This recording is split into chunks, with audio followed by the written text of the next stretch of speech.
आइए, आज आपको एक कहानी सुनाता। एक बार एक नेत्रहीन व्यक्ति गया मंदिर ईश्वर के दर्शन प्राप्त करने। अब जब वहां उपस्थित लोगों को यह ज्ञात हुआ कि यह व्यक्ति नेत्रहीन है, तो कुछ लोगों ने उसका उपहास उड़ाना प्रारंभ कर दिया। वो जिसकी स्वयं की दृष्टि ही नहीं, क्या करने आया होगा यहाँ? कदाचित ईश्वर से शिकायत करने आया होगा कि क्यों आपने मुझसे मेरी दृष्टि छीन ली। किंतु इन सभी बातों से उस नेत्रहीन व्यक्ति ने स्वयं को पीड़ित नहीं होने दिया। वो मुस्कुराया और उसने केवल एक बात कही, माना कि मेरे भाग्य ने मुझसे मेरी दृष्टि छीन ली, किंतु मैं अभागा नहीं, क्योंकि मेरा ईश्वर वो मुझे देख सकता है।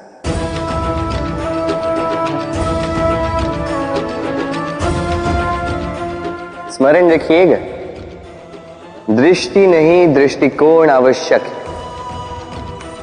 यदि आपका दृष्टिकोण शुभ हो तो अशुभ में भी शुभ स्वयं दिखने लगता है और मन प्रसन्न होकर कहता है, राधे राधे। क्रोध एक ऐसी स्थिति जिसमें जीभ मन से अधिक गति से कार्य करती है। लालच वो मनस्थिति जिसमें स्वार्थ करुणा से अधिक गति से कार्य करता है।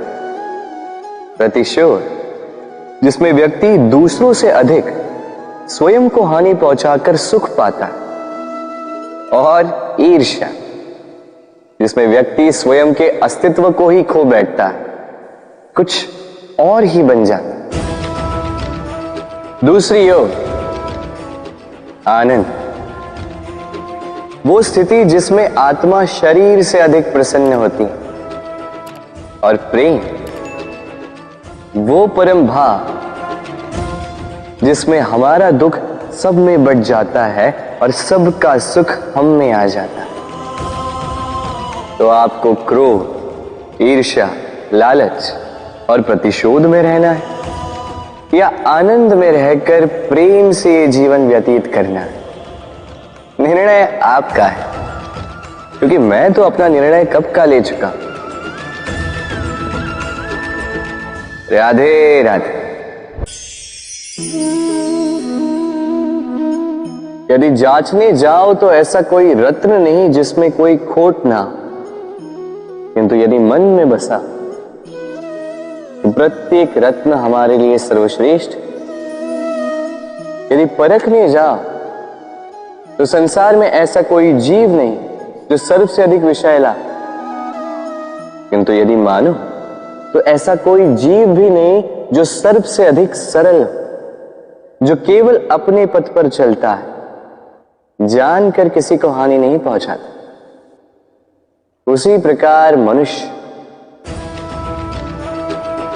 यदि मनुष्य को परखने जाओगे तो वो गुणवान नहीं लगेगा, किंतु यदि मानो तो प्रत्येक मनुष्य में कोई न कोई विशेष गुण होता ही है।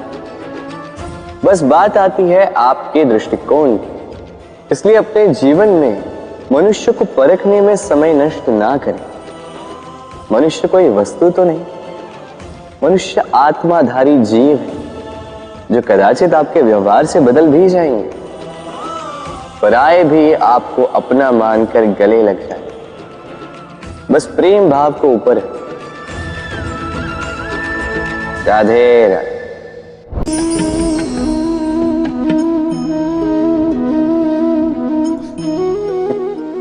इस पात्र का महत्व हमारे जीवन में हम भली भांति जानते हैं।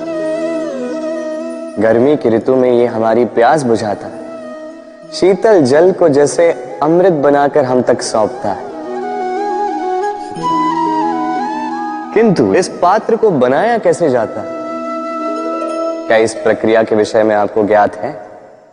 सर्वप्रथम कुम्हार स्वयं के पैरों से माटी को गूंथता है, मथता है, फिर उसके पश्चात उसे एक चाक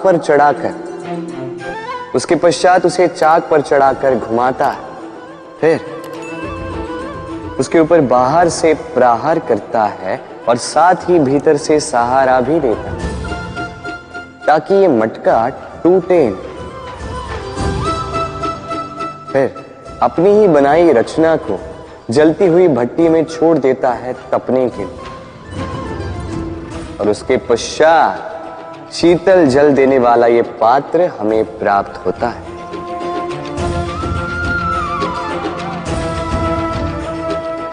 एक सर्वश्रेष्ठ गुरु भी यही करता है। सर्वप्रथम हमारे मन में छिपे संभावनाओं को निकालने के लिए हमें मथता है, फिर कठोरता से हमें आकार देता है, उसी के साथ हमें सहारा भी देता है, और फिर उसके पश्चात परीक्षा की अग्नि में उस भट्टी में छोड़ देता है जलने के लिए, और तब जाके हमारा अस्तित्व बनता है। इसलिए यदि आपके गुरु कठोर हो तो उनसे कुपित ना हुई, उनसे क्रोधित ना हुई, क्योंकि वही वो कुम्हार है जो आपके जीवन के पात्र को एक सुंदर सा आकार देंगे। राधे राधे। जीवन में जैसे जैसे आप आगे बढ़ते हैं वैसे आप कई लोगों से मिलते हैं।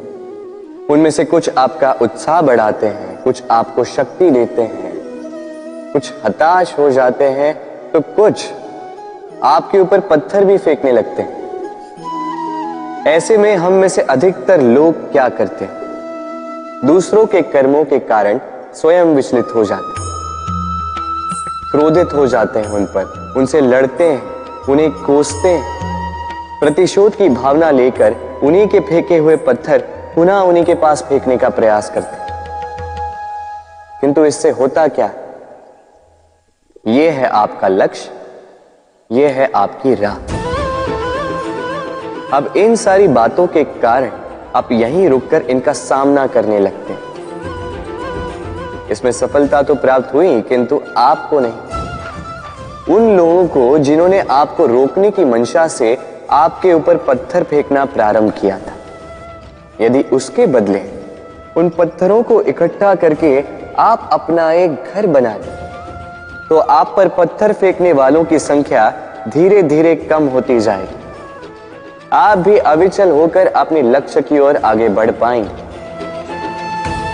तो आलोचना से लड़कर स्वयं का समय व्यर्थ करना चाहते हैं या अपनी लक्ष्य की ओर अपना ध्यान केंद्रित करना चाहते हैं? निर्णय आपका है। राधे राधे। जीवन में सभी आगे बढ़ना चाहते हैं, अपने लक्ष्य को प्राप्त करना चाहते हैं, सफलता पाना चाहते हैं, किंतु सभी ये नहीं कर पाते। फिर जुड़ जाते हैं उस प्रयास में कि ढूंढ ले वो कारण जिसके कारण ये असफल हुए।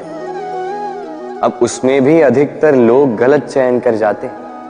अब यदि इस बात को मैं आपको विस्तार में समझाऊं तो बात कुछ यूं है। यदि मेरे दांतों में पीड़ा है तो पेट दर्द का काढ़ा पीने से कुछ नहीं होगा। यदि नींव में समस्या है तो मैं शिखर को कितना भी सजा लूं, भवन तो गिरेगा। यदि हम जीवन में आगे नहीं बढ़ पा रहे हैं तो कारण हमारे पांव की मोच नहीं, हमारी छोटी सोच है। यदि हम अपना भाग्य, अपना भविष्य नहीं लिख पा रहे हैं तो इसका कारण टूटी हुई कलम नहीं, औरों से जलन। यदि महान कार्य करने के पश्चात भी यश प्राप्त नहीं हो पा रहा तो इसका कारण तन का आलस नहीं, मन का लालच है। इसलिए सर्वप्रथम अपनी असफलता का कारण उचित प्रकार से समझें और फिर उचित प्रकार से उस दिशा में प्रस्थान करें। आपको सफलता अवश्य प्राप्त होगी, कोई आपको रोक नहीं पाएगा। बस प्रेम से कहते रहो राधे राधे। जीवन में हम अपनों के लिए हमारे प्रियजनों के लिए सदा कुछ अच्छा करना चाहते, उन्हें प्रसन्न करने के लिए कई बार उन्हें भेंट देते, और भेंट देते समय एक विचार सदा मन में रहता है कि यह भेंट विशेष होनी चाहिए, ये भेंट सुंदर होनी चाहिए, मूल्यवान होनी चाहिए, ऐसी भेंट होनी चाहिए जो सदा के लिए उन्हें स्मरण रहे। तो कुछ लोग चयन करते हैं उत्तम वस्त्रों का, कुछ लोग चयन करते हैं मूल्यवान आभूषणों का, किंतु क्या ये पर्याप्त? आप स्वयं सोचिए, कितना भी उत्तम वस्त्र क्यों ना हो, एक समय के पश्चात फीका पड़ने लगता, खराब होने लगता, फटने लगता। मूल्यवान आभूषण भी कभी न कभी चुरा लिए जा सकते हैं, सदा के लिए उन्हीं के साथ रहेंगे ये कदाचित संभव नहीं। तो फिर ऐसा क्या उन्हें दिया जाए जो सदा के लिए उनके साथ रहे? उत्तर है अच्छा समय।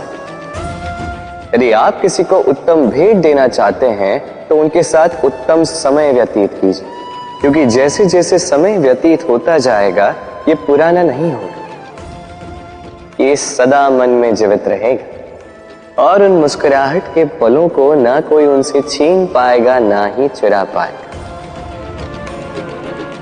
तो आनंद के साथ समय व्यतीत करें और प्रेम से कहें राधे राधे।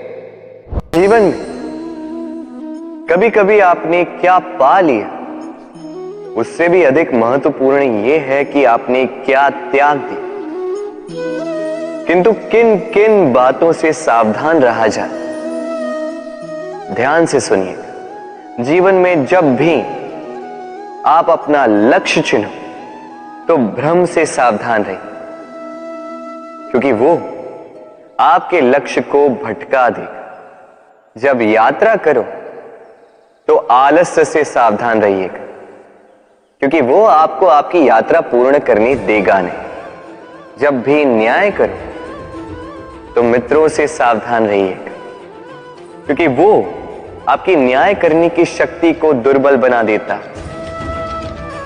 जब भी सफलता प्राप्त करो घमंड से सावधान रहिएगा, क्योंकि वो आपकी सफलता को अधिक समय के लिए आपके पास टिकने देगा नहीं। और जब भी प्रेम करो